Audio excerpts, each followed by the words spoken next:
மாண்புமிகு பேரவைத் தலைவர் அவர்களே, இது எனது அறிமுக உரை. இந்த உரை நீண்ட நெடிய சுமார் 31 ஆண்டு கால பொது வாழ்வின் தொகுப்பு. கொங்கு தமிழ் நடையிலே, சிறுவாணி சுவையிலே, எங்க தளபதியின் அவையிலே எல்லாருக்கும் வணக்கமுங்க. உழைப்பால் உயர்ந்த மாவட்டம், உழைக்கும் மக்கள் வியர்வால் உயர்ந்த மாவட்டம் எங்கள் கோவை மாவட்டம். மாண்புமிகு பேரவைத் தலைவர் அவர்களே, கோவை மாவட்டம் கல்வி, மருத்துவம், தொழில்துறை உள்ளிட்ட பல்வேறு துறைகளில் தமிழ்நாடு மட்டுமின்றி இந்தியா மட்டுமின்றி உலக அரங்கில் சிறப்பு மிக்க இடத்தில் உள்ளது. இதற்கு காரணம் கோவை மக்களின் உழைப்பும் தன்னம்பிக்கையும் விடாமுயற்சியும் தான் காரணம்.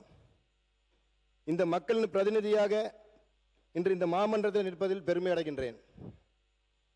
இப்படிப்பட்ட பெருமை மிக்க கோவை மாவட்ட ஒட்டுமொத்த வளர்ச்சிக்கும் நமது கழக அரசின் நிதிநிலை அறிக்கையில் முக்கியத்துவம் அளித்து தங்கு தடையற்ற குடிநீர் வசதிகள், உலகத்தரம் வாய்ந்த சாலை வசதிகள், மாநகராட்சி உட்கட்டமைப்புகள், இளைஞர்களின் எதிர்காலத்தை வளர்க்கும் விளையாட்டுத்துறை, இயற்கை வளங்களை பாதுகாக்கும் வனத்துறை, நமது முதுகெலும்பாக விளங்கும் விவசாயத்துறை என அனைத்து துறைகளுக்கும் நிதியை பேரன்போடு வாரி வழங்கியுள்ள நமது கொடைவள்ளல் தமிழக முதல்வர் அவர்களுக்கு எனது நெஞ்சார்ந்த நன்றியை தெரிவித்துக் கொள்கின்றேன்.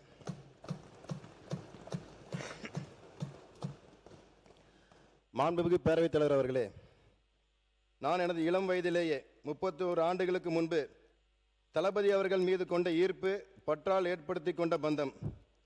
அன்றைய நாளில் இளைய தீபம், இளைய தென்றல், இளைய தளபதி என்றெல்லாம் ரசிகர்களால் அழைக்கப்பட்ட தளபதியின் ரசிகனாக கிளை மன்றத்தை தொடங்கி நான் பிறந்தது முதல் இன்று வரை வாழ்கின்ற அதே பகுதியிலேயே மக்களோடு மக்களாக வாழ்ந்து பழகி அன்றாட நிகழ்ச்சிகளில் சாட்சியாக அவர்களின் தேவைகளை அறிந்து ஒவ்வொரு நாளும் இயன்றதை அவர்களுக்கு செய்வதற்குரிய வாய்ப்புகளை உருவாக்கி கொண்டவன். அதே பகுதியை உள்ளடக்கிய கோவை வடக்கு சட்டமன்ற தொகுதியில் மொத்தம் 92,500 வாக்குகளையும் 21,992 வாக்கு வித்தியாசத்திலையும் என்னை வெற்றி பெற செய்த எனது தொகுதி மக்களுக்கு, வாக்காளர் சொந்தங்களுக்கு என் நெஞ்சமிருந்து நன்றியை தெரிவித்துக் கொள்கின்றேன். மாண்புமிகு பேரவைத் தலைவர் அவர்களே, இந்த வெற்றி என்பது மக்களின் வெற்றி. இந்த வாய்ப்பு தளபதி மீது தமிழ்நாட்டு மக்கள் கொண்டுள்ள மாபெரும் நம்பிக்கை. அதனால்தான் மக்களிடம் வாங்கி பழகிறவர்களே தள்ளி வைத்துவிட்டு மக்களுக்கு கொடுத்து பழகிறவர்களை சட்டமன்றத்துக்கு அனுப்பி வைத்திருக்கிறார்கள் தமிழ்நாட்டு மக்கள். இங்கே மக்களை பற்றி சொல்லும்போது ஒரே விஷயத்தை பற்றி நான் பேரவைத் தலைவர் அவர்கள் புரட்சி தலைவரோட தீவிர ரசிகர் என்று எங்களுக்கு தெரியும். அவருக்கு ஒரே சின்ன ஒரு பாட்டு மட்டும் பாடிக்கிறேன். அது எதிர்க்கட்சி தலைவருக்கு பிடிக்கும் தெரியும். தம்பி, நான் படித்தேன் காஞ்சியிலே நேற்று, அதை நாடறிய சொல்லட்டுமா இன்று. அதுல ஒரு வரிகள் இருக்குது. தெரு தெருவாய் கூட்டுவது பொதுநல தொண்டு, ஊரார் தெரிந்து கொள்ள படம் பிடிப்பார் சுயநலம் உண்டு. அப்பவே அவங்க ரீல்ஸை பரப்பியிருக்காங்கிறதுக்கு ஒரு பாட்டு புரட்சி அன்னைக்கே பாடியிருக்காரு. அது மட்டும் இல்லாம மக்கள் நலம் மக்கள் நலம் என்றே சொல்லுவார், தன் மக்கள் நலம் ஒன்றினை தான் மனதில் கொள்ளுவார். மக்களுக்காக கிள்ளி கொடுத்து தன் மக்களுக்காக அள்ளி கொடுத்ததை தான் அன்னைக்கு புரட்சி தலைவர் அன்னைக்கே பாடியிருக்கிறாரு. எந்த மக்களுக்காக அவங்க வேலை செஞ்சாங்கிறது புரட்சி தலைவர் அன்னைக்கே பாட்டில் சொல்லியிருக்காரு. தெரிந்து கொண்டு எப்பொழுதுமே இல்ல வர வர வர வர வர அல்ல ஐயா ஐயா முதல்வரை சொல்லிடுறேன். இல்ல விளக்கம் சொல்லிடுறேன். பாட்டு தாங்க புரட்சி தலைவர் பாட்டு தாங்க பாடி இருக்கிறேன். புரட்சி தலைவர் பாட்டு தாங்க பாடி இருக்கிறேன். நீங்க 4 பேர் அப்படியே உட்காருங்க. நீங்க உட்காருங்க. இல்ல அவை முன்னவர் மாண்பு பேரவைத் தலைவர் அவர்களே, நீங்க அமைச்சர் இருங்க, அவர் பேசுறார். அவை முன்னவர் நீங்க இருங்க. மாண்பு அவை முன்னவர் மாண்பு பேரவைத் தலைவர் அவர்களே, ஒரே நிமிஷம். அவை முன்னவர் அவை முன்னவர் அவை முன்னவர் அவை முன்னவர் மாண்பு பேரவைத் தலைவர் அவர்களே, இல்லை மாண்பு பேரவைத் தலைவர்களே, புரட்சித் தலைவருடைய பாடலைத்தான் பாடினாரே தவிர இல்லை வேறு எந்த அழுத்தத்தோடும் பேசவில்லை. அவருடைய பாடலை அவருடைய ரசிகராக இருந்தபோது பாடியதுதானே தவிர வேறு அது குற்றமாக எடுத்துக்கொள்ளக்கூடாது. புரட்சி தலைவரோட பாட்டுல ஏதோ குறை இருக்குன்னு சொல்ல வரீங்களா? பிற்பட்டோர் நலத்துறைக்கும் இந்த பாடலுக்கு என்ன சம்பந்தம் என்று தெரியவில்லை. இந்த பேசுங்க உட்காருங்க உட்காருங்க. மாண்பு அமைச்சர் இருங்க, அவங்க பேசுறாங்கல்ல. மாண்பு பேரவைத் தலைவர்களே, அமைச்சர்கள் பதில் சொல்ல ஆரம்பிச்சிட்டாரு. நேற்றே சொல்லியிருக்க வேண்டிய பதில் இன்னைக்கு தான் ஆரம்பிச்சிருக்கிறாரு. நேற்று ஆரம்பிக்க வேண்டியது இன்னைக்கு ஆரம்பிச்சிருக்கிறாரு. பாட்டு பாட ஆரம்பிச்சிட்டாரு. இதில் சாட்சிக்கு வேற என்ன வேற கூப்பிட்டுருக்காரு. அதனால் நாங்கள் இதுக்கு பதில் சொல்லி தான் ஆக வேண்டும். இது நீங்கள் அலோவ் பண்ணி தான் ஆக வேண்டும். சப்ஜெக்ட்டுக்கு வந்துருங்க. சப்ஜெக்ட்டுக்கு நிச்சயமாக. அதாவது இன்னொன்று நீங்க சொல்லிட்டீங்க.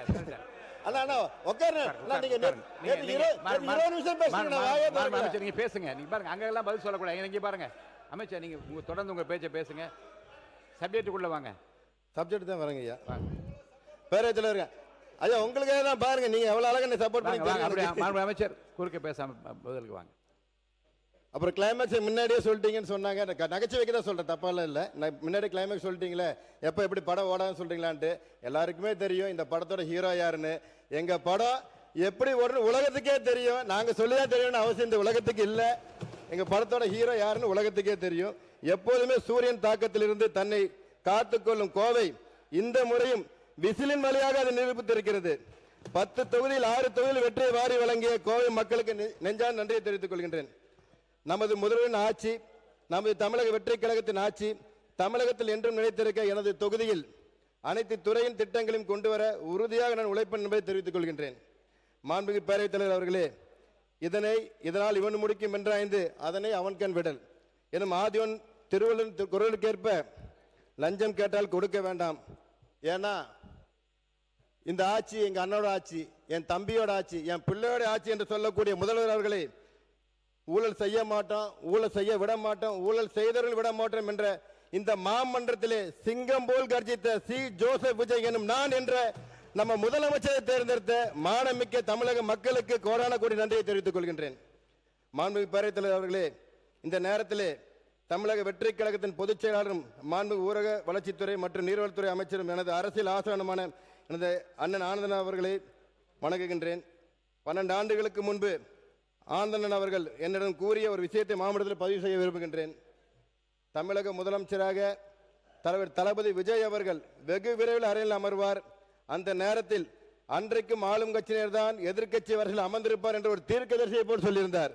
அது மட்டுமல்ல, என்றைக்கா இருந்தாலும் நீங்க எல்லாம் பச்சைக்கில் கையெழுத்து போடுவீங்க, ஏன்னா உங்க உழைப்பு அப்படின்னு எங்களை உற்சாகப்படுத்தி வழிநடத்தியவர் ஆனந்தன் அவர்கள். அவர் சொன்னது இன்று நிறைவேறியுள்ளது. கண்டிக்க வேண்டிய நேரத்தில் கண்டித்தும் கனிவு காட்ட வேண்டிய கனிவு காட்டியும் வழிநடத்துபவர்களே சிறந்த தலைமை பண்பார்கள். அப்படி ஒருவராக திகழ்வர் புரட்சி தலைவர் எம்ஜிஆர் அவர்களின் அரசியல் பாசறையில் உருவான ஆற்றல் மிகு தலைவர். 1000 விளக்கு தொகுதி மக்களின் அன்பை பெற்று இன்று ஒட்டுமொத்த தமிழகத்தின் சட்டமன்ற பேரவைக்கு ஒளியாய் விளங்குபவர். அனுபவத்தின் சிகரம், சமத்துவத்தின் அடையாளம். இந்த மாமன்றத்தில் எங்களுக்கெல்லாம் வழிகாட்டி மாண்புமிகு பேரவைத் தலைவர் அவர்களுக்கு எனது வணக்கத்தை தெரிவித்துக் கொள்கின்றேன். மாண்புமிகு பேரவைத் தலைவர் அவர்களே, இந்த மாமன்றத்தில் முரசம் முழங்கட்டும், மன்றம் நிறையட்டும். வீரம் கொண்டவர்கள் பலர், வெற்றி கண்டவர்கள் சிலர். ஆனால் வெற்றிக்கு பின்னாலும் வணக்கம் மறக்காதவர் சிலர். வாள் கொண்டு வென்ற நிலம் காலத்தால் மறக்கப்படும், ஆனால் அறம் கொண்டு வென்ற மனம் தலைமுறை கடந்து பேசப்படும். முடி சூடுவதால் மன்னன் அல்ல, மக்கள் மரியாதை சூடுபவரே மன்னன். அந்த மன்னன் யார்? அவர்தான் தளபதி விஜய். இன்று மாமன்றத்தில் பேசுகிறேன், நாளை வரலாறு பேசும். விஜய் என்பது சொல்லல்ல, செயலின் தொடக்கம். விஜய் என்பது பெயர் அல்ல, வெற்றியின் விலாசம். அவர் வருகையை சாதாரண வருகை என்று எண்ணாதீர்கள். அவர் கடந்து வந்த பாதையில் தடைகள் இருந்தன. தடைகள் இருந்த இடத்தில் தடம் பதித்தவர். அவரை தடுக்க நினைத்தவர்கள் பலர், அவரை தாழ்த்த நினைத்தவர்கள் பலர். விதியால் முடியாதது கூட ஒரு முயற்சியால் வெல்ல முடியும் என்பதற்கு அவரே ஒரு எடுத்துக்காட்டு. மாண்புமிகு பேரவைத் தலைவர் அவர்களே, மகுடம் என்பது தலையில் சூடுவது இல்லை, ஆனால் தலைவன் என்பவர் வரலாற்றால் சூடப்படுவது. அத்தகைய தலைமைக்கான தகுதியை தேடிய இந்த மன்றம் அதற்கு பதிலாக ஒரே ஒரு பெயரை சொல்கிறது. அந்த பெயர்தான் தளபதி விஜய். நிலம் வென்று நிலை கொள்பவர்கள் மன்னன் அல்ல, மக்கள் மனம் வென்று மண்ணின் நலம் காப்பவனே மன்னன். காற்றுக்கு எதிராக நடந்தால் அவன் பிடிவாதக்காரன், காலத்துக்கு எதிராக நடந்தால் அவன் போராளி. காலத்தையே திரும்பி பார்க்க வைத்தவர்கள் தான் ஒரு சரித்திரம். ஆம், எங்கள் தலைவர் ஒரு சரித்திரம். மாண்புமிகு பேரவைத் தலைவர் அவர்களே, எந்த அவைக்கும் அறிமுகம் தேவையில்லை, அவர் வந்தாலே போதும். அரங்கம் அதிரும், அவர்தான் தளபதி விஜய். பிறர் இட்டு சென்ற இடத்து தடத்திலே பயணம் செய்தவர் பலர். தனக்கென பாதையை உருவாக்கி அதில் அடியை பதித்தவர் தான் தளபதி விஜய். சிங்கம் காட்டில் ராஜா ஆகிறதுக்கு யாருக்கிட்டும் அனுமதி கேட்காது. சிங்கம் காட்டில் ராஜா ஆகிறதுக்கு யாருக்கிட்டும் அனுமதி கேட்காது. அது நடந்தாலே போதும், காடு தானா வழிவிடும். அதே மாதிரி தலைவன் சொல்றது வெறும் நாட்காலில் இல்லை, தலைமுறைக்கும் வழிகாட்டுவதில் தான் இருக்கு. மாண்புமிகு பேரவைத் தலைவர் அவர்களே, செந்தமிழ் வாழும் திருநாட்டில் சிந்தனை விதைக்கும் சிறப்போடு வார்த்தைகள் வெறும் வார்த்தைகள் அல்ல, பலர் வாழ்வை மாற்றும் வாக்குறுதிகள். நெஞ்சில் நிதானம், செயலில் வேகம், சிந்தனையில் தெளிவு, தமிழ் மலம் கமலின் மண்ணிலே தலைமைக்கான தடம் பதித்தவர் நம் தளபதி. சொல்லில் செம்மையும் செயலில் நேர்மையும் எண்ணத்தில் உயர்வும் பணியில் வேகமும் கொண்டவர். மகுடம் சூடுவதற்கு முன்பே மக்கள் மனதை இடம் பிடித்தவர் நம் தளபதி. சமூக நீதி வகுத்த அம்பேத்கர் போல, சமத்துவம் படித்த காமராஜர் போல, வீரம் வளர்த்த வேலுநாச்சியார் போல, பகுத்தறை விளைத்த பெரியார் போல, அரசியல் சேவை புகுத்திய அஞ்சலம்மாள் போல, தமிழுறவு ஊட்டிய அண்ணா போல, அரசியல் புரட்சியை நீட்டிய எம்ஜிஆர் போல, அனைத்தையும் சாதனைப்படுத்திய சாதனை நாயகரே, மக்கள் சேவகரே, எப்போது நம் படை வெல்லும், இதையே வரலாறு சொல்லும். ஆளும் மன்னனுக்கும் அரங்கில் அமர்ந்திருக்கும் அனைவருக்கும் நன்றி. மாண்புமிகு பேரவைத் தலைவர் அவர்களே, சமூகத்தில் யாரும் பின்தங்கிவிடக் கூடாது என்பதுதான் நல்லாட்சியின் அடிப்படை. வாய்ப்புகள் சிலருக்கு மட்டுமல்ல, வாய்ப்பு கிடைக்காதவர்களுக்கும் வாய்ப்பை உருவாக்குவதுதான் நமது கடமை. அந்த உயர்ந்த சிந்தனையோடு சமூக நீதியை நிலைநாட்டி கல்வி, வேலைவாய்ப்பு, பொருளாதாரம் என பிற்படுத்தப்பட்ட மக்களின் முன்னேற்றத்திற்காக தொடர்ந்து செயல்படுகிறது பிற்படுத்தப்பட்ட நலத்துறை.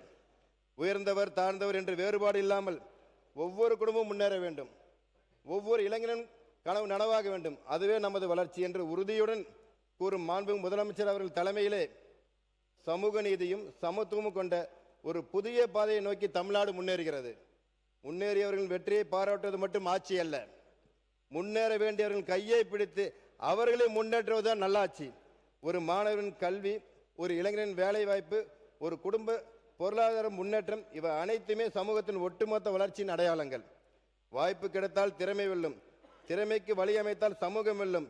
இந்த நம்பிக்கையோடு மிக பிற்படுத்தப்பட்ட சீர்பெறும் மக்களின் கல்வி, பொருளாதாரம் மற்றும் சமூக முன்னேற்றத்துக்கான அவர்களின் தேவைகளை அறிந்து அவர்களுக்கான வாய்ப்புகளை உருவாக்கி சமூக நீதி செயல்பாட்டின் மூலம் வலுப்படுத்துகிறது பிற்படுத்தப்பட்ட நலத்துறை. ஒவ்வொருவருக்கும் வாய்ப்பு, ஒவ்வொரு குடும்பத்திற்கும் முன்னேற்றம், ஒட்டுமொத்த தமிழ்நாட்டுக்கும் சமத்துவ வளர்ச்சி. ஒரு தலைமுறையே மாற்ற வேண்டும் என்றால் அந்த தலைமுறையின் கையில் கல்வியை கொடுக்க வேண்டும். பிற்படுத்தப்பட்ட சமூகத்தைச் சேர்ந்த ஒவ்வொரு மாணவனும் உயர்கல்வி பெற வேண்டும், ஒவ்வொரு இளைஞனும் தனது திறமைக்கேற்ற வாய்ப்புகளை பெற வேண்டும். திறமை இருந்தும் வாய்ப்பு இல்லாத நிலை இருக்கவே கூடாது. வாய்ப்பு கிடைத்தால் எந்த சமூகத்தை சேர்ந்தவரும் உயர முடியும். இதற்கான கல்வி வாய்ப்புகள், நலத்திட்டங்கள் மற்றும் பொருளாதார முன்னேற்றத்தை உறுதி செய்வதில் பிற்படுத்தப்பட்ட நலத்துறை முக்கிய பங்கு வகிக்கிறது. ஒரு மாணவன் வெற்றி ஒரு குடும்பத்தின் வெற்றி மட்டுமல்ல, ஒரு சமூகத்தின் வெற்றி. ஒரு பெண்ணின் பெருமை, குடும்பத்தின் ஒளி, நமது சமூகத்திற்கான வழி. பெண்கள் சிறக்க குடும்பமும் உயரும். சமூக நீதியின் சரித்திரனாக விளங்கும் நமது முதல்வர் அவர்கள் மாணவரின் வாழ்க்கை தரத்தையும் பின்தங்கிய மக்களின் வாழ்வாதாரத்தையும் உயர்த்தும் மிக உன்னதமான பிற்படுத்தப்பட்ட நலத்துறையை என்னிடம் ஒப்படைத்திருக்கிறார்கள். இந்த துறையின் வரலாற்றிலே இல்லாத அளவிற்கு மாண்புமிகு தமிழக முதல்வர் அவர்களின் ஆட்சியிலே கல்வி பயிலும் ஒரு ஏழை மாணவன் கூட உணவிற்கோ, தங்குமிடத்திற்கோ, உயர்கல்விக்கோ, வேலை வாய்ப்புக்கு சிரமப்படக்கூடாது என்பதில் உறுதியாக இருந்து ஒவ்வொரு மாணவரையும் தனது தம்பியாகவும் ஒவ்வொரு மாணவியையும் தனது சகோதரியாகவும் நினைத்து அவர்களின் நலன்களை பாதுகாக்க பல்வேறு அதிரடி நடவடிக்கைகளை தொடர்ந்து எடுத்து வருகிறார். மேலும் ஜென்சி மாணவரின் நலன் கருதி இன்றைய தலைமுறையின் கருத்தறிந்து 5,32,000 மாணவ மாணவியருக்கு ரூபாய் 277 கோடி செலவில் நவீன மிதிவண்டி, அதனுடன் தண்ணீர் பாட்டில் மற்றும் தலைக்கவசம் வழங்க உத்தரவிட்டுள்ளார்.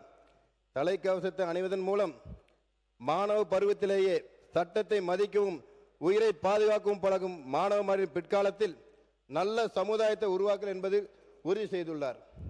அவர் வழியில் இதுவரை 15 மாவட்டங்களில் 150க்கும் மேற்பட்ட மாணவ மாணவி விடுதிகளை நேரில் சென்று ஆய்வு செய்து விடுதிகளின் சமையலறை, உணவுக்கூடம், உணவுகளின் தரம், சுத்தமான குடிநீர், தங்கும் அறைகள், படிக்கும் அறைகள், அடிப்படை வசதி, கழிப்பறைகளின் சுகாதாரம், விளையாட்டு மைதானங்கள், விளையாட்டு பொருட்கள், வெற்றி நூலகம் ஆகியவற்றை ஆய்வு செய்து வருகின்றோம். அது மட்டுமல்லாது மாணவ மாணவிகள் நேரடியாக தங்கள் குறைகள் மற்றும் தேவைகளை அரசுக்கு தெரியப்படுத்தும் வண்ணம் ஒரு சிறப்பு தொலைபேசி எண் மாண்புமிகு முதல்வர்களின் கரங்களால் அறிமுகப்படுத்தப்பட்டு எனது நேரடி கண்காணிப்பின் கீழ் கவனிக்கப்படுகிறது என்பதை மாமூலம் தெரிவித்துக் கொள்கின்றேன்.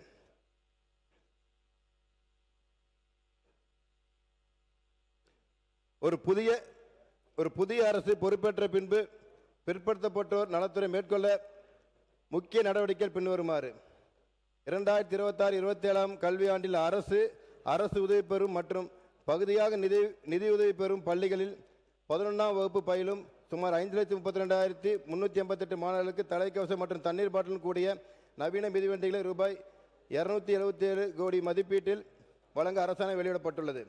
இத்திட்டத்தை விரைவாக செயல்படுத்தும் வகையில் நவீன மிதிவண்டிகள் கொள்முதல் செய்வதற்காக 11 உறுப்பினர்கள் கொண்ட கொள்முதல் குழு அமைக்கப்பட்டு அதன் முதல் கூட்டம் 24/8/2026 அன்று நடைபெற்றுள்ளது. விரைவில் ஒப்பந்த புள்ளி அறிவிக்கை வெளியிட நடவடிக்கைகள் மேற்கொள்ளப்பட்டு வருகின்றன. 9ஆம் மற்றும் 10ஆம் வகுப்பு பயிலும் பிற்படுத்தப்பட்டோர், மிக பிற்படுத்தப்பட்டும் சீர்மின மாணவர்களுக்கு ஆண்டுதோறும் ரூபாய் 4000 கல்வி உதவித்தொகை வழங்கப்பட்டு வருகிறது. 2026-27 ஆண்டிற்கான மத்திய அரசின் ரூபாய் 33 கோடி பங்களிப்பு மதர் சாங்ஷன் பெறப்பட்டதுடன் மாநில அரசின் பங்களிப்பும் ஒப்படைக்கப்பட்டுள்ளது. 2026-27 ஆண்டிற்கான பள்ளி மேற்படிப்பு கல்வி உதவித்தொகை திட்டத்தில் மத்திய மற்றும் மாநில அரசுகளின் பங்களிப்பாக மொத்தம் ரூபாய் 202 கோடியே 15 லட்சம் ஒதுக்கீடு செய்யப்பட்டுள்ளது. தகுதியுள்ள 4,93,163 மாணாக்கர்களுக்கு 42,913 மாணாக்கர்களுக்கு ரூபாய் 25 கோடியே 41 லட்சம் கல்வி உதவித்தொகை ஒப்படைக்கப்பட்டுள்ளது. மீதமுள்ள தகுதியுள்ள மாணாக்கர்களுக்கு உதவித்தொகை விரைவில் அவர்களின் வங்கி கணக்குகளில் வரவு வைக்க நடவடிக்கை மேற்கொள்ளப்பட்டு வருகிறது.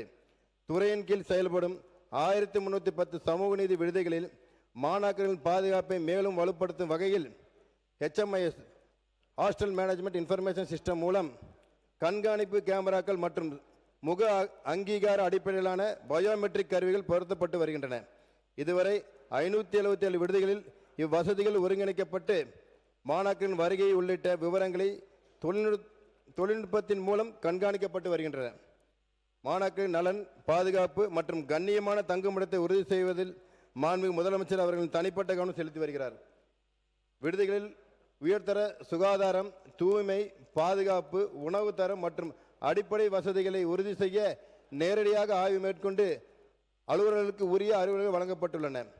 மாணாக்கரின் நலனில் 100 விழுக்காடு விடுதிகளையும் மாவட்ட பிற்படுத்தப்பட்ட மற்றும் சிறுபான்மை நல அலுவலர்கள் நேரடியாக பார்வையிட்டு ஆய்வு செய்ய அறிவுறுத்தப்பட்டுள்ளது. மாண்புமிகு முதலமைச்சர் அவர்களின் அறிவுறுத்தின்படி வடிவமைக்கப்பட்டுள்ள ஆய்வு படிவத்தின் விடுதிகளின் நிலை, மாணாக்கரின் தேவைகள் மற்றும் குறைகள் பதிவு செய்யப்பட்டு ஒவ்வொரு மாதமும் அறிவிக்கை சமர்ப்பிக்கப்படுகிறது. ஒரு மாத ஆய்வில் கண்டறியப்படும் குறைகள் அடுத்த மாத ஆய்வில் நிவர்த்தி செய்யப்பட்டுள்ளதா என்பதை கட்டாயமாக மீளாய்வு செய்யப்படுகிறது. அதன் மூலம் குறைகள் வெறுமனே பதிவு செய்யப்படாமல் அவற்றுக்குரிய உரிய தீர்வுகள் கிடைக்கும் வரை தொடர் கண்காணிப்பு மேற்கொள்ளப்பட்டு வருகிறது. கடந்த 3 மாதங்களாக மாவட்ட அலுவலர்களுடன் தொடர் ஆய்வு கூட்டங்கள் நடத்தப்பட்டு விடுதிகளில் தங்கி பயிலும் மாணாக்கரின் குறைகள், தேவைகள் மற்றும் பாதுகாப்பு சார்ந்த அம்சங்கள் குறித்து விரிவான ஆய்வு செய்யப்பட்டுள்ளது. கண்டறியப்பட்ட குறைகளுக்கு உடனுக்குடன் தீர்வு காண உரிய நடவடிக்கை மேற்கொள்ளப்பட்டு வருகிறது. அனைத்து சமூக நீதி விடுதிகளையும் மாவட்ட பிற்படுத்தப்பட்டோர் மற்றும் சிறுபான்மை நல அலுவலர்கள் ஒவ்வொரு மாதமும் தணிக்கை செய்ய அறிவுறுத்தப்பட்டுள்ளது. குறிப்பாக விடுதிகளின் தூய்மை, குடிநீர், கழிப்பறை, தங்குமிடம், உணவு பாதுகாப்பு மற்றும் மாணாக்கர்களுக்கு அடிப்படை வசதிகள் தொடர்ந்து கண்காணிக்கப்பட்டு வருகின்றன. மாணாக்கர்களுக்கு வழங்கப்படும் உணவின் தரத்தை உறுதி செய்ய அனைத்து விடுதிகளிலும் பணிபுரியும் காப்பாளர்கள் விடுதிகளில் சமைக்கப்படும் உணவை சுவைத்து தரத்தை உறுதி செய்யவும், காலை மற்றும் மாலை உணவு வழங்கப்படும் நேரங்களில் ஜியோ டேக்கிங்குடன் புகைப்படங்களை பதிவு செய்யவும் அறிவுறுத்தப்பட்டுள்ளது. மாணவர்கள் தங்களது குறைகளை மற்றும் புகார்களை எளிதாக தெரிவித்து அவற்றுக்கு விரிவான தீர்வு பெறும் வகையில் வாட்ஸ்அப் நம்பர் 9454477016 மற்றும் டோல் ஃப்ரீ நம்பர் 1800599499 ஆகிய குறைதீர் தொடர்பு வசதிகள் ஏற்படுத்தப்பட்டுள்ளன. இத்தகவல்கள் அனைத்தும் விடுதிகளில் மாணாக்கர் பார்வைக்கு வைக்கப்பட்டுள்ளன. மதுரை, திண்டுக்கல் மற்றும் தேனி மாவட்டங்களில் செயல்படும் கல்லர் சீரமைப்பு பள்ளிகள் மற்றும் விடுதிகளில் பணிபுரியும் ஆசிரியர்கள், காப்பாளர்களுக்கு 2026-27 கல்வி ஆண்டிற்கான இணையவழி பொது மாறுதல் கலந்தாய்வு நடத்த அரசாணை வெளியிடப்பட்டு அதற்கான நடவடிக்கைகள் மேற்கொள்ளப்பட்டு வருகின்றன. மாணாக்கரின் கல்வி, பாதுகாப்பு, சுகாதாரம், உணவு, தங்குமிடம் மற்றும் எதிர்கால முன்னேற்றம் ஆகிய அனைத்திலும் தனி கவனம் செலுத்தி குறைகள் கண்டறியப்பட்டால் உடனடியாக தீர்வு காணும் வகையில் மாணாக்கரின் நலனையே முதன்மையாக கொண்டு இவ்வரசு அக்கறையுடன் பொறுப்புடன் செயல்பட்டு வருகிறது. நமது அரசு மாணாக்கரின் நலனை கருத்தில் கொண்டு விடுதி காப்பாளர்கள் உள்ளிட்ட காலி பணியிடங்களில் ஆசிரியர் தேர்வு வாரியம் மூலம் நிரப்புவதற்கான நடவடிக்கை மேற்கொள்ளப்பட்டு வருகிறது. மேலும் சமையலர், காவலர், துப்புரவு பணியாளர் உள்ளிட்ட காலி பணியிடங்கள் விரைவில் நிரப்ப நடவடிக்கை மேற்கொள்ளப்பட்டுள்ளது. மாணாக்கரின் கல்வி, பாதுகாப்பு, சுகாதாரம், உணவு, தங்குமிடம் மற்றும் எதிர்கால முன்னேற்றம் ஆகிய அனைத்திலும் தனி கவனம் செலுத்தி குறைகள் கண்டறியப்பட்டால் உடனடியாக தீர்வு காணும் வகையில் மாணாக்கரின் நலனையே முதன்மையாக கொண்டு இவ்வரசு அக்கறையுடன் பொறுப்புடன் செயல்பட்டு வருகிறது. மாண்புமிகு பேரவைத் தலைவர் அவர்களே, ஒரே ஒரு விஷயத்தை மட்டும் சொல்லி நன்றி சொல்லிக்கிறேன். நமது மாண்புமிகு முதலமைச்சர் அவர்கள் ஆட்சி பொறுப்பேற்ற பிறகு பல்வேறு துறைகளில் ஆய்வுகளை மேற்கொண்டார். அதிலே பிற்படுத்தப்பட்டோர், மிக பிற்படுத்தப்பட்டோர் நலத்துறையில் சார்பாக இயங்கிக் கொண்டிருக்கக்கூடிய சமூக நீதி விடுதலை ஆய்வை மேற்கொண்டார். இந்த ஆய்வு வெறும் ஆய்வாக மட்டுமல்லாமல் ஒவ்வொரு அறையும், மாணவர்கள் தங்கும் அறை, அவர்கள் உணவு அருந்தும் அறை, சமையல் கூடம், என் கழிப்பறைகளின் சுகாதாரம் முதற்கொண்டு அனைத்தையுமே நேரில் ஆய்வு செய்தார். ஆய்வு மட்டும் இல்லாமல் அந்த மாணவர்கள் உரையாடினார். அந்த மாணவர்களை கூப்பிட்டு, தம்பி எப்படி இருக்கிறீங்க, சாப்பாடுலாம் எப்படி இருக்குது, ஃபுட்டெல்லாம் கரெக்டான உங்கள் மெனு பிரகாரம் தான் வருதா, அப்புறம் உங்கள் ஃப்ரீ டைமில் என்ன பண்ணுவீங்க, உங்கள் பொழுதெல்லாம் எப்படி உங்களுக்கு கழிக்கிறீங்க, அதெல்லாம் உங்களுக்கு டைம் எல்லாம் இருக்குதா, அதெல்லாம் என்ன மாதிரி செய்வீங்கன்னு கேட்டார்.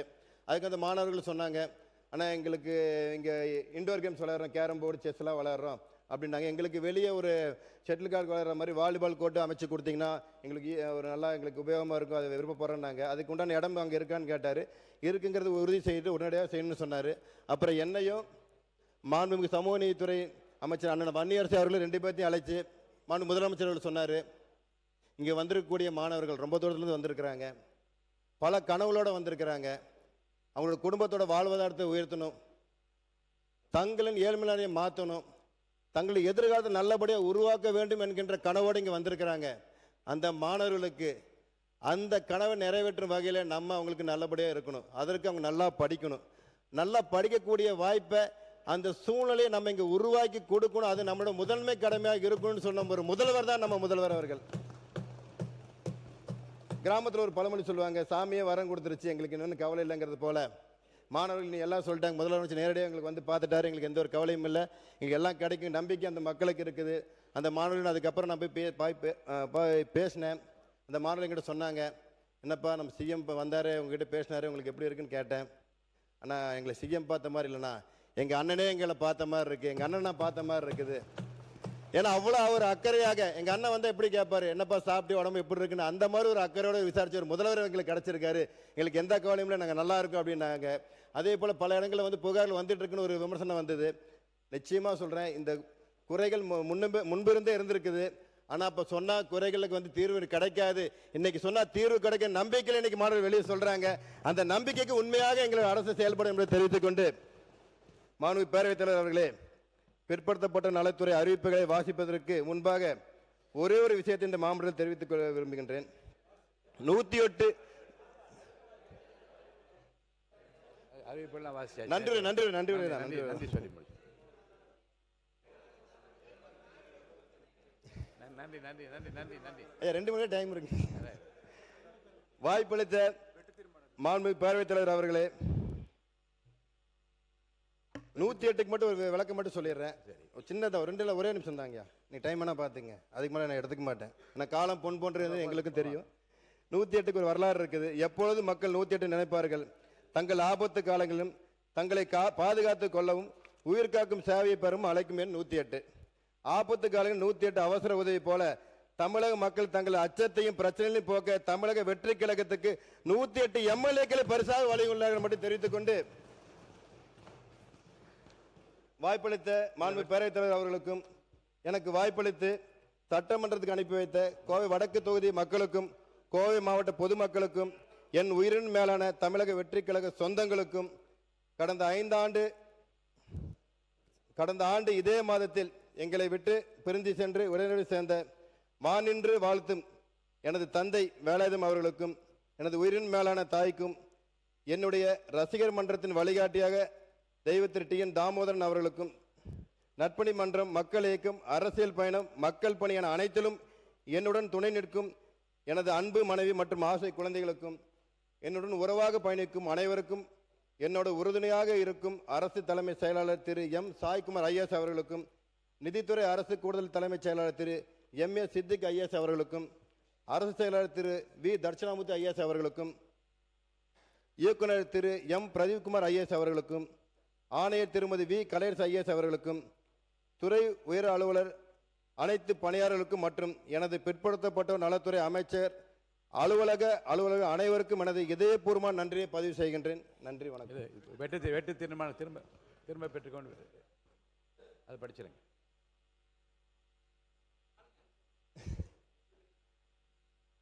மாண்புமிகு பேரவைத் தலைவர் அவர்களே, பிற்படுத்தப்பட்டோர், மிக பிற்படுத்தப்பட்டோர் மற்றும் சீர்பனவர் நலத்துறையின் மானிய கோரிக்கையின் மீது மாண்புமிகு உறுப்பினர்கள் இங்கே வெட்டு தீர்மானங்களை தந்திருக்கிறார்கள். துறை சார்ந்து பல்வேறு நல்ல ஆலோசனைகளையும் அறிவுரைகளையும் மாண்புமிகு உறுப்பினர்கள் அவையின் முன் எடுத்துரைத்துள்ளீர்கள். இந்த வெட்டு தீர்மானங்களுக்கெல்லாம் கொள்கை விளக்க குறிப்பிலும் எனது பதிலுரையிலும் பல விரிவான விளக்கங்களை அளித்துள்ளேன்.